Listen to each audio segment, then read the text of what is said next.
হ্যাঁ, আর কোনো প্রশ্ন? হ্যাঁ, আমার একটা প্রশ্ন আছে যে এই যে স্বামী কথাটা বলি না আমরা, কখনো আমরা হাজবেন্ডকে বলছি, কখনো প্রভুকে বলছি, কখনো গুরুকে বলছি, বিভিন্নভাবে স্বামী কথাটা ব্যবহার করছি। তো স্বামী কথাটার অ্যাকচুয়াল অর্থ কি সেটা আমি জানতে চাই। আপনি কি জানেন? আপনি কি জানেন স্বামী কাকে বলে? আপনি জানেন? মোটামুটি যেটা জানেন সেটা বলুন। স্বামী অর্থে আমরা বুঝি হাজবেন্ডকে, কিংবা আমরা যাকে অনুসরণ করি, নামের আগে একটু স্বামী, এই স্বামী, স্বামী অমুক, স্বামী এই প্রভু ক্ষেত্রে। আপনি জানেন স্বামী বলতে কোনোদিন চিন্তা ভাবনা করেছিলেন? ঠিক আছে, ভালো। তাহলে খালি মন মানে খালি মস্তিষ্ক কিন্তু গ্রহণ করতে পারে। আমি যদি একটা আগে থেকে অ্যাজিউম করে রাখি যে আমার এই ধর্ম, স্বামী কথাটার অর্থ হচ্ছে প্রভু। আমি ওকে আরো একটা এগিয়ে যে প্রভুকে আমরা স্বামী বলি। ইংরেজিতে যাকে বলে মাস্টার, এই যে আমরা যে পড়াশোনা করে মাস্টার হই, সেটা কিন্তু স্বামীর প্রতীক, যে আমি স্বামী হইলাম, শিক্ষিত, মানে আমার কর্তৃত্ব হলো। এই কর্তৃত্ব কোনো ব্যক্তি বিশেষকে নয়, যে আমি একজনকে বিয়ে করলাম যে তার উপরে কর্তৃত্ব ফলাচ্ছি, সেটা স্বামিত্ব না। স্বামিত্ব হচ্ছে আসলে যে আমি যে পরিবেশে রয়েছি, বিরুদ্ধ পরিবেশ, যে কোনো পরিবেশে আমি রয়েছি, সেই পরিবেশকে আমি নিজের অনুকূলে নিয়ে আসাটাই হচ্ছে স্বামিত্ব। মানে আসল যদি কাউকে বলি, স্বামী মানে কন্ট্রোলার। এই কন্ট্রোলারকে বলা হয় স্বামী, মানে নিজের অনুকূলে যে কোনো পরিস্থিতি। পরিবারে হয়তো খুব অর্থের প্রয়োজন রয়েছে, এমন একটা বিশেষ দরকারে যে অর্থের প্রয়োজন পড়েছে, সেটাকে কিভাবে মেকআপ করলে। আমি একটা উদাহরণ দিই যে অর্থের প্রয়োজন পড়েছে। ধরে নিন বাড়িতে পুজো হবে, পুজো অনুষ্ঠান, কিন্তু আপনার কাছে বাজেট ভীষণ কম। ঠিক আছে, বাজেট ভীষণ কম, যেখানে আপনি পুজোর যে সামগ্রী এবং পুরোহিতকে যদি টাকা দেন, তাহলে পুজোর সামগ্রীটা আপনার আসে না। আবার যদি পুরোহিতকে টাকা মানে দিতে এত টাকা মানে পুরোহিতের জন্য বরাদ্দ হলে, সেই টাকাটা হলে সামগ্রী হবে না, পুজোটাই হবে না, পুজোটাই এত ঠিকঠাক করে করতে পারবে না। এখানেই আছে স্বামীর কথাটা। তখন যে লোক ধরুন স্বামী, সে তখন কি করবে চিন্তা ভাবনা, আমি যে পুজোটা করব, পুজোটা কিভাবে করতে হয় সেই বিধিগুলো আমি জানলাম, আমি আমার বাড়িতে পুজোটা করে নিলাম। তাহলে যে পুরোহিত বা পণ্ডিতকে যে টাকাটা আমি দিতাম, সেই টাকাটা আমি বাঁচিয়ে পুরো পুজোটাকে আমি অর্গানাইজ ভাবে, সুন্দরভাবে, সুষ্ঠুভাবে আমি কার্য সম্পাদন করলাম। প্রভু যে ব্যক্তিত্ব, সেই ব্যক্তিত্বের মধ্যে কি থাকে, যে জ্ঞান, বুদ্ধি, বুদ্ধিমত্তা, জ্ঞান, বিদ্যা, বুদ্ধিমত্তা এবং তার মধ্যে শক্তি, দৈহিক এবং মানসিক শক্তি। এবং জ্ঞান, বুদ্ধি, দৈহিক এবং মানসিক, জ্ঞান, বিদ্যা, বুদ্ধি, দৈহিক ক্ষমতা এবং মানসিক সক্ষমতা থাকলেই সে ব্যক্তি কিন্তু স্বামিত্বের অধিকারী হতে পারে। সে ছেলে হোক বা মেয়ে হোক, সেটা নিয়ে কোনো ব্যাপার না।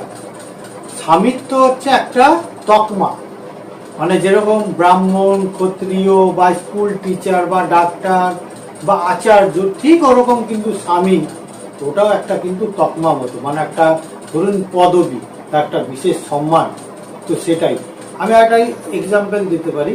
ধরুন আমি এমন জায়গায় ফেসে গেছি, রাত্রিবেলা হয়তো 11টা, সেখানে বাস গাড়ি নেই, অথচ আমার পরিবার আমার সাথে রয়েছে, আমাকে তাকে নির্বিঘ্নে চোর, ডাকাত বা অন্যান্য ধর্ষক মনোভাবাপন্ন মানুষদের হাত থেকে বাঁচিয়ে আমি নিরাপদে বাড়িতে রাত্রেবেলা যাতে নিয়ে যেতে পারি। এই যে বিরুদ্ধ পরিবেশ, বিরুদ্ধ পরিবেশ মানেই না যে আপনাকে যুদ্ধক্ষেত্র বা কারোর সাথে ঝগড়া ঝামেলা হচ্ছে।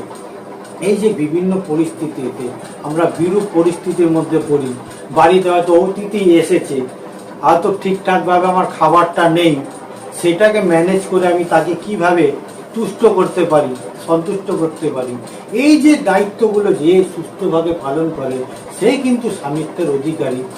আর স্ত্রী বলা হচ্ছে যে সেই স্বামিত্বকে অনুসরণ করে, বলা হয় না স্বামীকে অনুসরণ করার জন্য বিবাহ মণ্ডপে স্বামী আগে যা মানে চলছে, তাকে সাথে বেঁধে দিয়েছে স্ত্রীকে, স্ত্রী তার পিছনে পিছনে অনুসরণ করে চলছে। অর্থাৎ ব্যক্তিকে আমরা অনুসরণ করছি না, ব্যক্তির বুদ্ধিমত্তাকে অনুসরণ করছি, তার জ্ঞানকে আমি অনুসরণ করছি, তার পরাক্রমকে আমি অনুসরণ করছি। বোঝা গেছে? বিয়ে করলাম একটা মাতার লোক, তাকে আমি স্বামী হিসাবে কি করে মেনে নেব?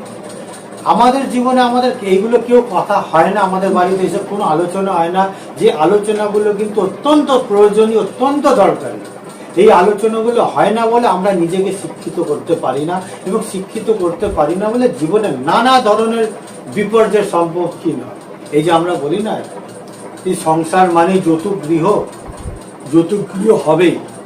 আমাদের মধ্যে যদি সঠিক জ্ঞান, সঠিক বিদ্যা, এই যে সঠিক কথাগুলো বলছি, ভালো জ্ঞান ভালো বিদ্যা বলছি না, সঠিক জ্ঞান, সঠিক বিদ্যা, সঠিক পরাক্রম, মানসিক শক্তি, দৈহিক সক্ষমতা যদি না থাকে, তাহলে আমাদের সংসারে আমরা কিন্তু নরক কুণ্ডে বা যৌতুক গৃহেই আমাদের থাকতে হবে।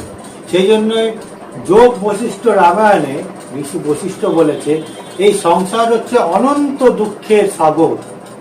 মানে অত বড় ঋষি, তার কথা শুনছে ব্রহ্মা। ভাবুন, ব্রহ্মা পর্যন্ত তার কথাকে শুনে তাকে আশীর্বাদ করেছিল।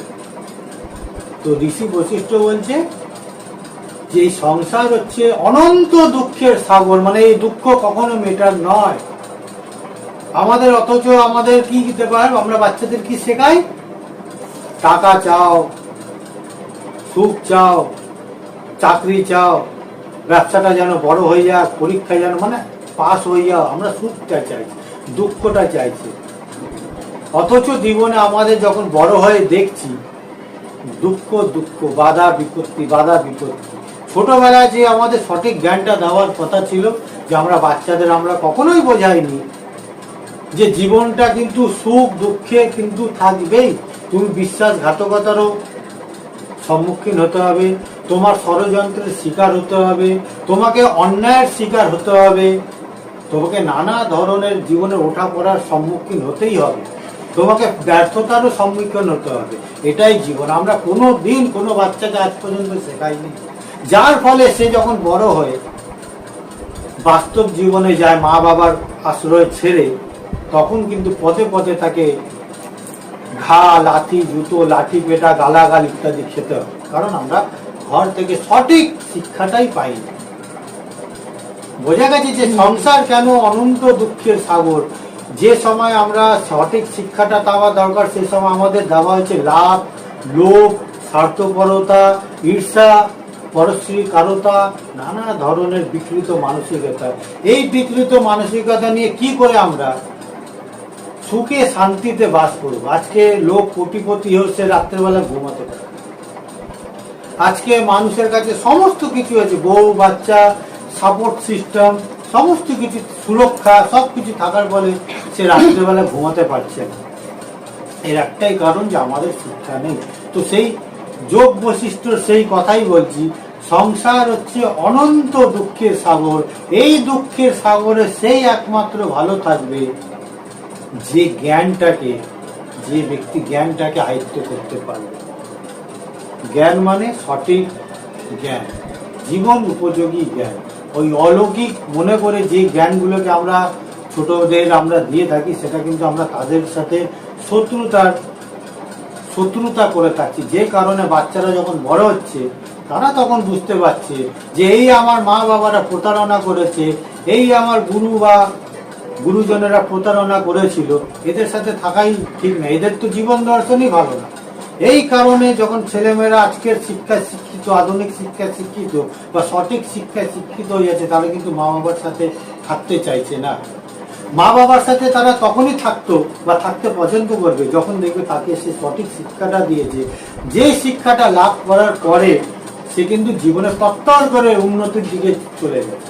এমন অনেক উদাহরণ আমার কাছে রয়েছে যে তারা নিজের ছেলে মেয়েদের এমন শিক্ষা দিয়েছে, তারা কোনোদিন দুঃখ দুর্দশার মধ্যে তাদেরকে পড়তে হয়।